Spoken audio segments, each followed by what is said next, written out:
There we go. So first of all, thank you to the Cazenovia Public Library for having me. Congratulations on receiving your preservation reward. It's well earned. If you haven't heard about that, we'll let Alicia talk about that at the end. But so among the projects I'm working on, I am completing my first book. And while completing my first book, I started to work on my second book, which was Madison County, like pretty much everywhere in the 19th century, has a pretty long history of fires. And in trying to find representations for the different things, I came across this phrase Cazenovia Firebug, which started somewhere right around 1889. And it started with some questions about some fires that were taking place. So early May 1889, 2 fires are set. The first was believed to have been caused by spontaneous combustion. The second fire was located at the home of Dr. David Torrey. He lived on Lincoln Street, and he led, it was in his barn, and there was a notice that they believed it might have been arson, and they were afraid that there was a barn burner in their midst. Later in the month, 2 more barns were set on fire on Lincoln and Nelson Street. And with the third one, they announced that there was a firebug they believed amongst their community. Just want to go real quick. Torrey's kind of an interesting character if you've never heard about him. He was a reverend. He had a doctorate in divinity. He arrived in Cazenovia in 1869. He preached at the First Presbyterian Church in Cazenovia, and he held that role for 12 years. And then he spent the remainder of his life in Cazenovia. He died there in 1894. He was a chaplain during the Civil War. He came after the Civil War. He ended up in Ithaca, Ann Arbor, Michigan. He spent some time traveling the world and then came to Cazenovia.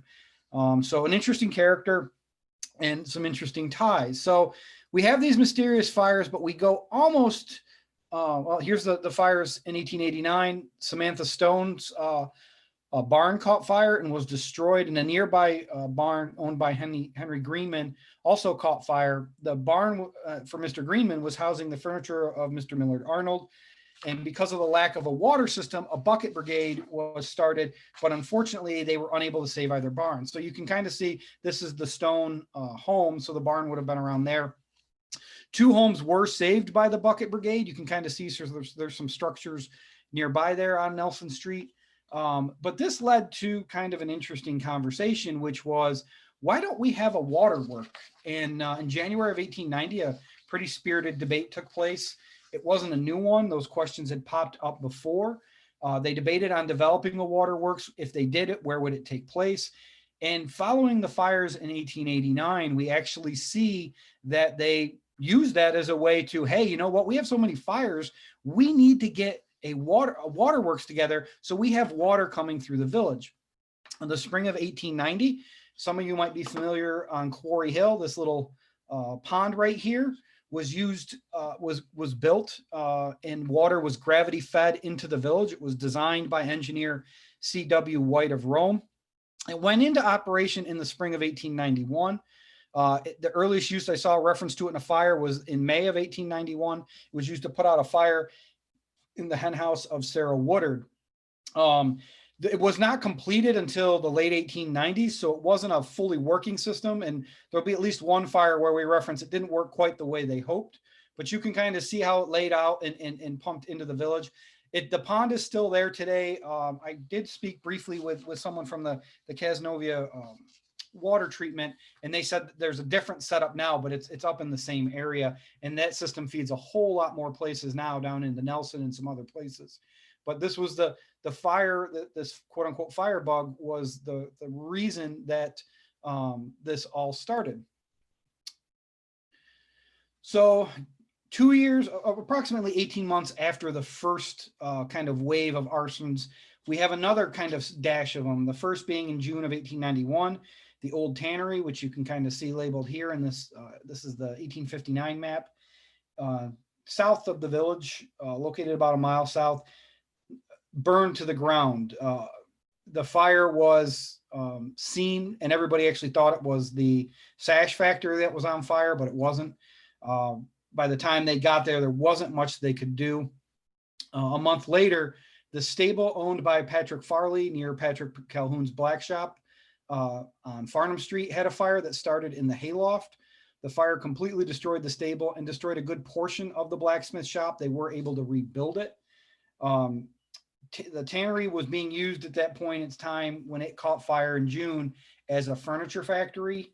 Calhoun, on the other hand, I'll show you where he was in just a second, but he had insurance for about $250 on the property, worth about $7,200 today, and he lost approximately $800, which would be about $23,000 today. He was fortunate they were able to go in and get most of the tools out of the building. But so they were able to salvage that when they redid it. And most of the photos you will see tonight are courtesy of the library's archive. So you can actually see here, P.H. Calhoun. This was the blacksmith shop. The photo was taken obviously significantly later than the time of the fire. And you can kind of see here, here is an 1890 map of Cazenovia. If you're not familiar, these are called Sanborn maps. You'll be seeing me use them a lot tonight. So you can see right here, here is his blacksmith shop, and there is the stable behind. This is from 1890. This is from 1895. There's no more stable behind because it burned in the fire. Part of the reason we know that this was his blacksmith shop was because, excuse me, this one, was because we know that they started throwing water on the Grotto Hotel, which is next door, or Grotto House, excuse me, next door, because they were afraid that was going to catch fire as well. In 1893, again, we go a pretty extended period, about a 20-month gap without any fires. A fire was sounded at the blacksmith shop of Barney Riley. So we saw the one side of Albany Street. This is the other. We're pretty sure that this is his building here, but you can kind of see there's a blacksmith shop and a blacksmith shop here. They only reference that we found exactly where it was it's the parking lot of Bouyer's hardware store today. So the fire was sounded. The fire started in a closet on a second floor apartment. The building was salvaged, but the tenants on the second floor were fairly poor, and they lost a little bit of furniture, and some people came out to help them. In August of the same year, down on Nelson Street, we have another barn fire, this time Gardner Perkins. That building was a complete loss, and it damaged a house as well. Within that barn, Mr. Perkins also lost 3 tons of hay, half a ton of bran, 175 pounds of wool, wagons, sleigh, and farming tools, according to local newspapers. One of the things we have to stress with the barn fires is pretty regularly they were some form of spontaneous combustion, meaning you have hay in a barn. That's a story that still happens today. Every now and again, gets hot enough, it just sets itself on fire. So you'll see a lot where they reference it was either spontaneous combustion or an arson, because they don't really know which one it was. Again, this photo that you see of the building was taken in the 19th century and is courtesy of the Cazenovia archives. So the other thing I want to tell you is, if you look at my titles, these were all headlines taken from local newspapers. So on October 5th, 1893, 2 fires take place in the same night on the village. The first started at approximately 2 a.m. in the barns of the Chapel State, not sure which one, north of the village. You can kind of see it up here. Due to the incline, fire equipment was not brought, and the building burned down. The firemen returned home, and at 5:30 a.m., a second fire was announced, and it was the Cazenovia Club located on Albany Street near the lake. That building was a complete loss. It was estimated at a loss of $10,000 for the building, which would be about $311,000 today.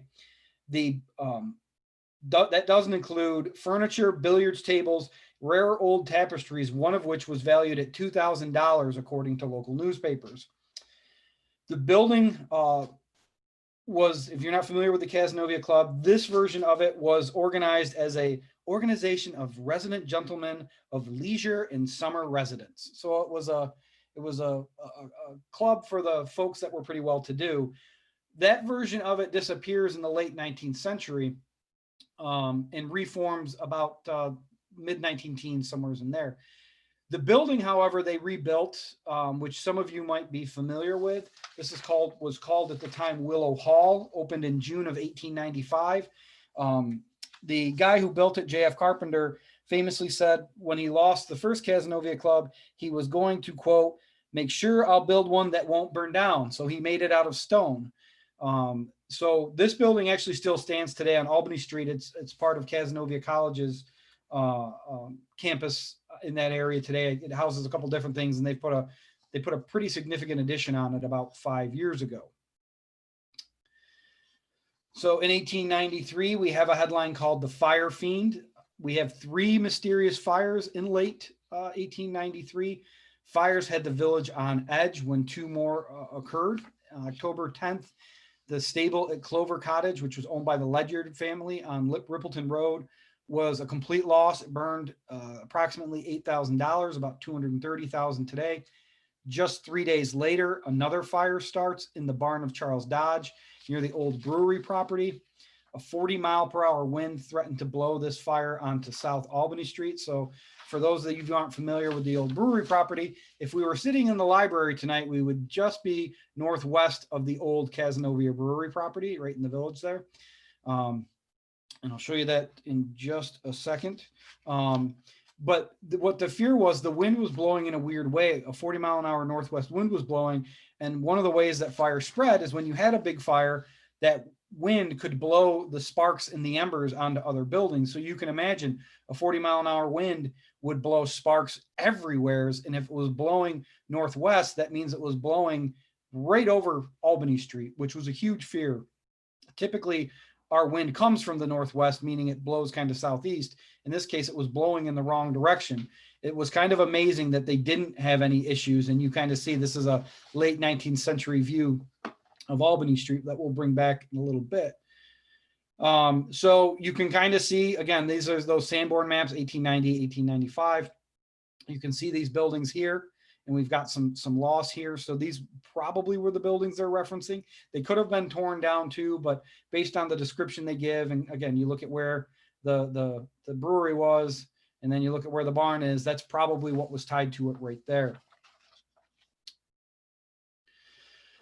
So now they start questioning whether or not it actually is a firebug or not. Like they're starting to believe someone's setting all our stuff on fire. Late July 24th, 1894, the fire alarm again is sounded. This time there was a fire at the back of the Dorianbach, which is kind of hard to see, but is specifically this building right here on Albany Street. It caused damage to the back of the candy kitchen as well as the steps. 2 weeks later, another fire was set in a similar manner at Donnelly's grocery store. So this is where we start to see what we're pretty sure is a firebug. And the reason that we think it's pretty sure is a firebug is because both of these fires were set in the same way. They were set in the back. Somebody would put hay inside a box. They would put some form of an accelerant in a jar or a bottle. They would set the hay on fire. It would heat up the accelerant. It would blow, set everything around it on fire. And thus you had these fires started. Amazingly, in both cases, these were both put out pretty quickly. You have enough people walking around, as well as night watchman Clock, who is around kind of walking through places, that we have these get caught pretty quickly most of the time. Just a few weeks after the fire in August, we have another fire set in a similar manner, this time at the rear of the candy kitchen. A passerby on Lincoln Street saw a barrel on fire near the back of the store. Additional fires at another of Charles Dodge's barns, as well as the home of George H. Benjamin on Carpenter Street, caused significant damage to these buildings. One of the interesting things that happened with these fires is the fire department was in the process of replacing its bell, and the bell was not placed in the new tower, which means not as many people heard the fire alarm. So there was a delayed response to these fires. In the aftermath, we find some little references, even though the early ones questioned whether it's the firebug or not. George Benjamin's fire was likely started from his own stovepipe. Some of the other ones, the one on for the candy kitchen, almost certainly was arson, similar to those other ones. This one had 3 barrels. Within the barrels, they stuffed it with hay. And again, there was accelerant nearby. So somebody was trying to set a fire. In each case, they were caught pretty quickly so that the fire department was able to shut it down. On October 16th, a fire was started in the back of Burden's Market next to Petrie and Curran's store. We'll show that in just a second. So the fire was seen by the chief fire engineer, W.J. Dwyer, at about 11:30. He sounded the alarm and the fire was put out quickly. Similar to that last one, a fire was set up in barrels in a small building addition and was meant to try and get this started. So you can kind of see it's in this area, these groceries. This is a little bit hard to read, but what was funny is the only reason Dwyer was out was he was letting his dog out to go to the bathroom. So if not for his dog having nature's call, there was a pretty good chance that building would have burned for a while, which kind of is the case. A lot of times the catches are, at least early on, are kind of luck with people seeing things. So I referenced, this is actually Petrie and Kearns, and that fire was October 16th of 1894. February 3rd of 1895, Petrie and Kearns again catches fire at that building. The grocer lost almost all of his inventory. The building was significantly damaged. The fire started in the basement under the stairs. The doors were still locked when the firemen arrived, and they were forced to break in the building to put out the fire. The fire nearly took an hour and a half to put out. So if you look, his inventory loss today would have been about $200,000. It's kind of a weird setting. The owner was in the basement.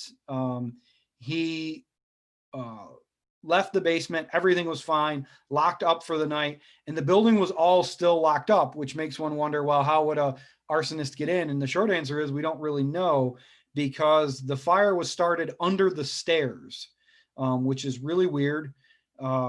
They don't really get back to what caused it, but they reference a little bit that they believe it, and we'll find out later the arsonist actually admitted to it, but they never figure out how he got inside the building, at least that I've seen, and was able to set the building fire under the stairs of the basement.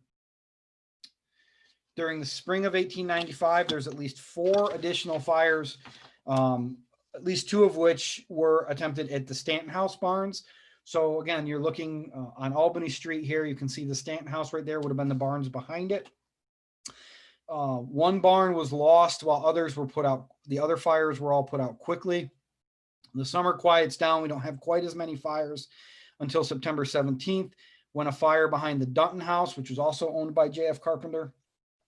That building housed lumber, hay, rye, and quickly burned. You can imagine those things all would burn quite quickly. They were again very fortunate on this night that there was no wind at all to blow anything around. And that's the only thing that they believe stopped the fire from spreading. In the early morning hours of October 27th, 1895, a fire started at the Cazenova Theater. The fire destroyed the theater, the headquarters of the fire department, the Lincoln House barn, the Lincoln House ice house, the law office of Charles Stebbins, a barn on Center Street. This was a scenario where the wind impacted. The southwest wind pushed the fire southwest. The building caused more than $14,000 in damages. By today's dollars, that'd be about $500,000 in damages. So this is a view of the actual Cazenova. And this is from that wonderful map of 1890. You can see the little structure here.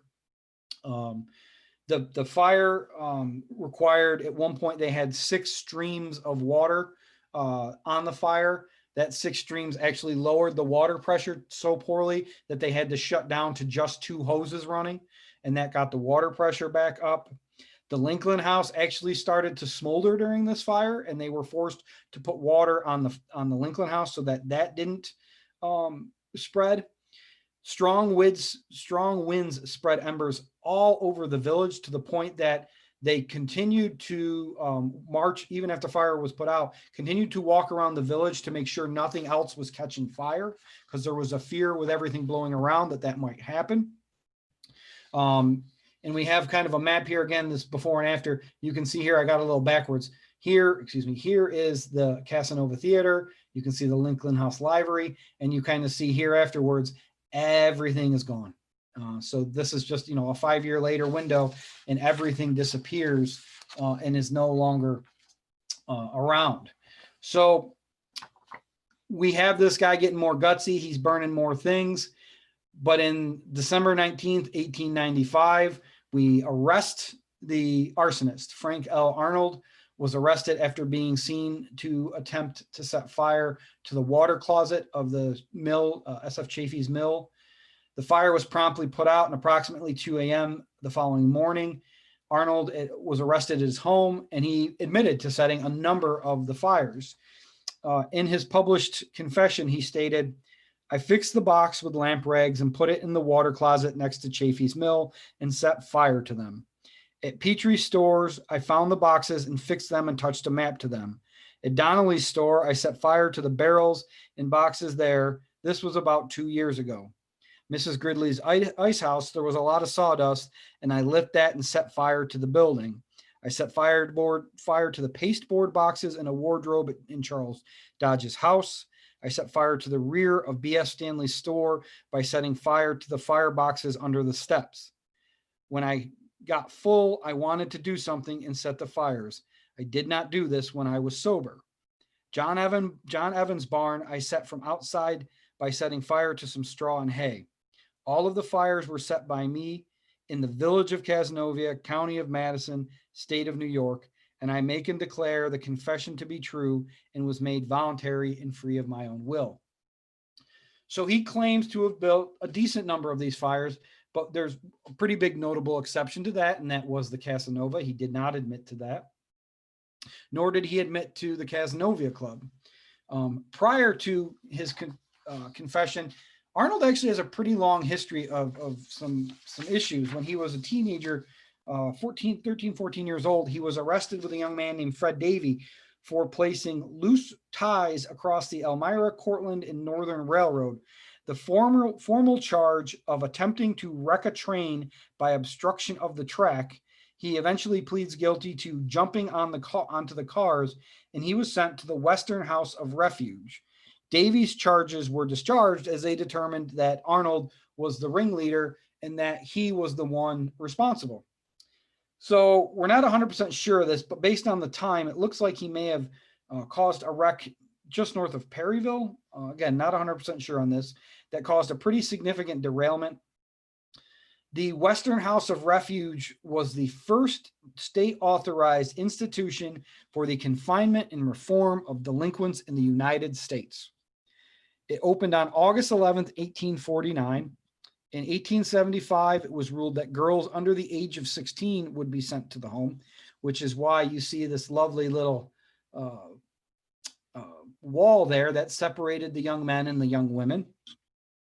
Just before he would have gone there in 1886, an investigation by the New York State Assembly criticized the harsh corporal punishments, lack of school, and deficiency of proper classification for inmates.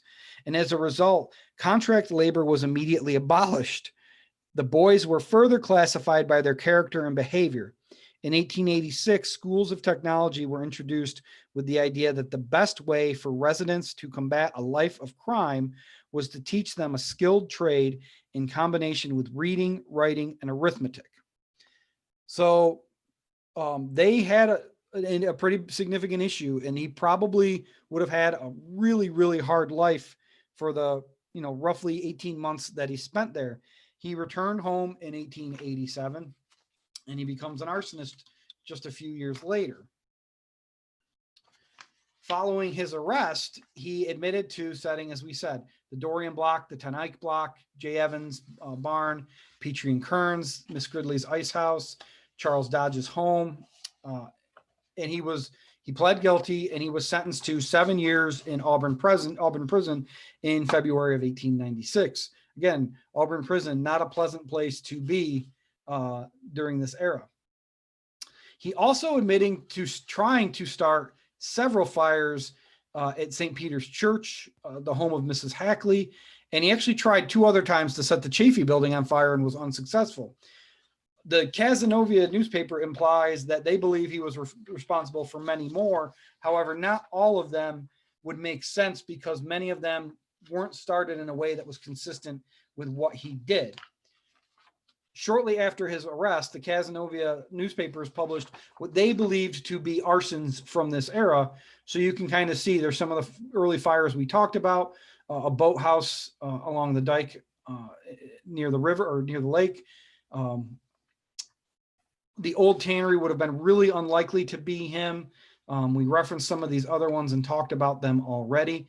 He admitted to some of them. And again, he didn't admit to the Opera House, and I don't remember seeing anything that confirmed he was actually the one that did it. He may have just not wanted to have admitted to that fire. We know that he was released for good behavior about 5 years into his prison sentence, so he did not serve his entire term. He came back and lived in Cazenovia. You can kind of see in the 1892 census there he is living with his parents. In the 1900 census, this is actually him in prison. It tells you what he was doing in prison, but he's back home in 1910 in Cazenovia as a boarder. From there, he moved to Utica. He lived in different spots in Albany before coming to Utica in 1915, 1920. He died in 1952. He is buried in Utica. It appears he stayed out of trouble. He's listed as a laborer. You can kind of see in this one, he's a porter in this census. So he did seem to make right with his life later on. He's working at an auto shop doing general work, whatever that means. So he did seem to make right of his life. I personally question, I don't think he was involved with anything before 1893. And the 1893 ones, it's entirely possible, but it's interesting to see what he admitted to and what he was referenced. They listed in the newspaper 43 fires that were happening during the that happened during from 1889 till he was arrested. And again, he only admitted to about 8 to 10 of them. So the rest of them either were he got away with it, someone else, yet another firebug, or more likely they were probably some form of accidental fire. And with that, we'll say, if you want to turn on your questions or your cameras or your mics and ask questions, feel free to fire away. And I'll just run through and leave up our works cited and stuff like that.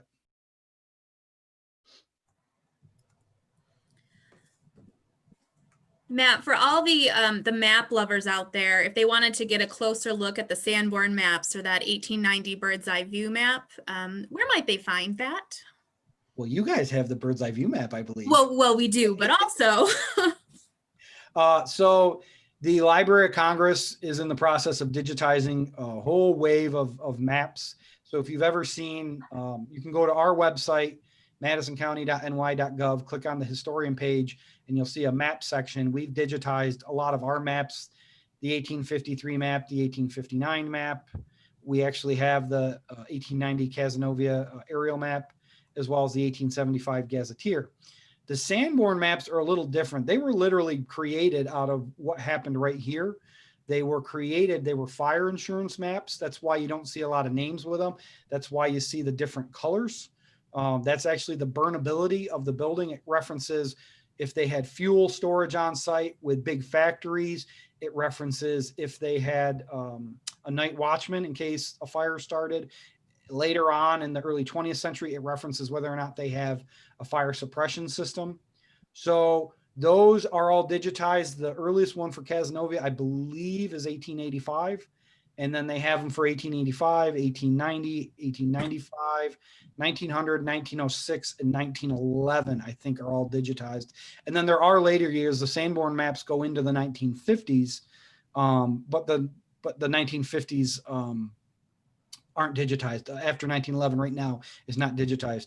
You can also get access to black and white versions that go significantly later. They go into the 30s through the New York State Public Library has them. There's a digitization that was done by, I want to say, like the University of Minnesota in the 1990s. They're pretty poor quality. I would encourage you to go to the Library of Congress because that's free and it's real easy to just search Cazenovia maps and then it'll bring them up pretty quickly. And they're high resolution, so you can zoom. Oh, yeah, they're ludicrous. It's great. It's really, I mean, you're seeing my quality. I had to make a lot smaller, but yeah, you can zoom in at ludicrous levels. Yeah, it's great.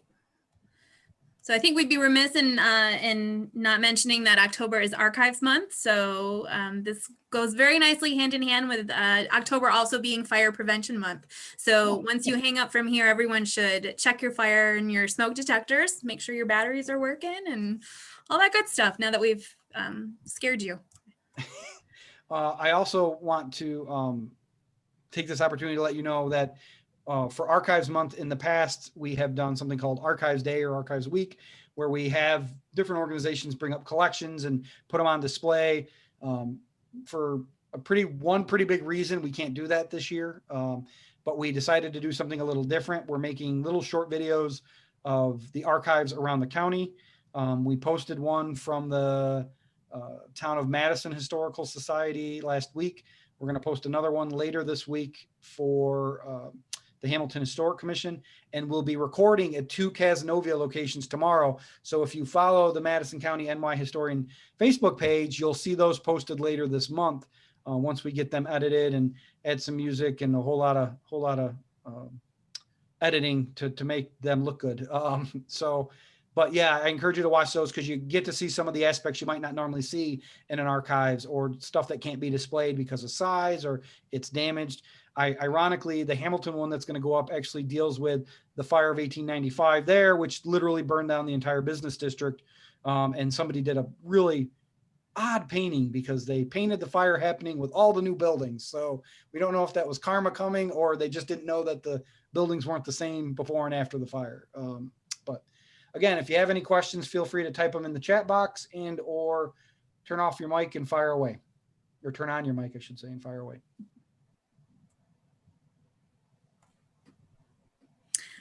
I also, this is the only lecture we have right now planned on Zoom through the library, but we are running with the theme of mystery. And one of the mysteries that we're hoping to shine some light on is the mystery of Muller Hill. So we've compiled resources we have at the library, including our benefactor, Robert J. Hubbard's own write-up and his memories and history of the hill. And that's going to be bound together in a packet at the circulation desk, which will be coming shortly. Also coming shortly is a walking tour that you can take, a brochure of the items, the places that were burned and mentioned tonight. So you can actually get out and walk to the sites that these fires would have occurred at. Check out our lobby display, also mystery items that I think there's a learning curve between your generation, how old you are. You might recognize a few more of the tools that are on display. Younger generations, maybe not so much. And another mystery we have going on is our Battle of the Mystery series that can be done online or in our lobby. We're pitting our favorite detectives against each other, trying to find who our favorite juvenile detective and who our favorite adult detective is. So stop by the library or go online to see more about that. Matt, we do have a question from Mark that says, are there any ideas about who set the fires between 1889 and 1893? No, when you look back through, it seems like a decent number of them were probably more, especially in the barns, were more spontaneous combustion. You know, typically they have a really ludicrous level of hay located in them. And again, hay is something that if it gets hot enough and the moisture levels are right, it can spontaneously combust. In the case of the Cazenovia Club, that was definitely an arson, and it very well could have been Arnold, but it doesn't seem like he really got off the ground until a year later. We do know that, and Arnold referenced it in his confession, Arnold was a pretty big alcoholic, and by all accounts, he was the main suspect starting in the fall of 1895, to the point that they actually started, when he was drinking, kind of checking up and following him around a little, which is how they caught him in the act. They believed they had seen him trying to set a fire previously at Chafee's Mill, although they weren't sure. And when they saw him come out the night that he was arrested, they actually followed him, watched him set the fire, watched him leave, put out the fire, got a warrant, and went and arrested him. So it's a pretty straightforward story in that regard. So it's entirely possible that that happened, but they don't have any other suspects or anyone arrested. There's a question from Betsy that asks, any indication in the fire articles as to what type of fire apparatus was in use at the time other than buckets? Buckets are your big one. If they have the opportunity and they can get them out, it does appear they had some form of a pumper, because they reference, especially the one going up the hill. By the time they got the pumper up the hill, the effort was so great that the building would have already been burned. So they didn't even bother trying it. As I said, later on, they do have the water system set up. From what I have read, there were hydrants, but they would have been pretty far apart. It sounds like that would have been something they used the pumper for as well. And again, the water pressure was completely gravity fed, so they're completely relying on that the pressure of the water coming downhill as the pressure to fight the fire. But again, you have folks around. Most of these fires were put out pretty quickly. I see hopefully that answers your question, Betsy. I see the next question here. I believe they had to do a bond issue to do the waterworks. They do reference that. And it was something that was brought up multiple occasions. I don't know that it was necessarily popular, but it was, if you look at the history of kind of how things happen, if you're a high-end village like Cazenovia is and thought it was at that time, when electricity came in and a village around you got electricity, gosh darn it, you're going to get electricity. And I think the same thing was happening with waterworks at that point in time. For them to take their next level up, which was one of the arguments you read, for them to continue to be this great village, you have to have some form of centralized water system. And as I said, it was not completed during this point in time. It was operational, but if you know the Cazenovia Water Department has a pretty good history on their website, and I believe it was about a 10-year process to get it completed. And as I said, it's obviously grown significantly since then. Just for the sake of the recording, the question was, did the village have to raise special funds to install the waterworks, and did most of the population support the installation? So I don't know. I should look and see. I don't know if it ever went to a vote. It just went from they were talking about it to, hey, we're building it. And then it references they brought in an outside workforce to do the work. I think sometime to go back to the Cazenovia Club, another lecture that would fill a half an hour is the feud between the Owagina Club and the Cazenovia Club.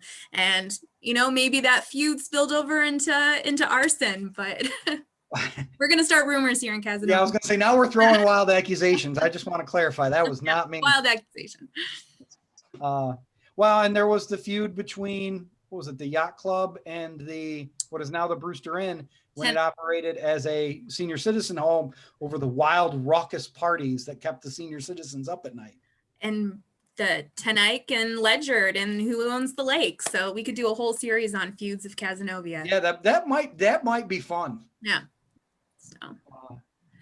All right. Well, if there's no other questions, Matt, thank you. And if you have any questions, feel free to email me. It's the email you received the link from earlier. And again, this is being recorded and will be available to view again online. Hey, Alicia. Yes. I'm sorry, you're wrapping up, but I just had to mention that the night of the Cazenova fire, Chief Engineer Dwyer was on his honeymoon. So the next in line was Patrick Carr, who ran the fire ground and figured out everything. And his great grandson is currently fire chief. So it's pretty, great grandson is currently fire chief. So it's kind of a cool connection with today and the 1895 fire. Yes, fire stays in the blood. So hopefully he never has to fight anything like his great-great-grandfather did. Oh, let's hope not. All right, everyone, thank you again for attending, and hopefully we'll be able to do more of this in the future. Thanks, Alicia. Yeah.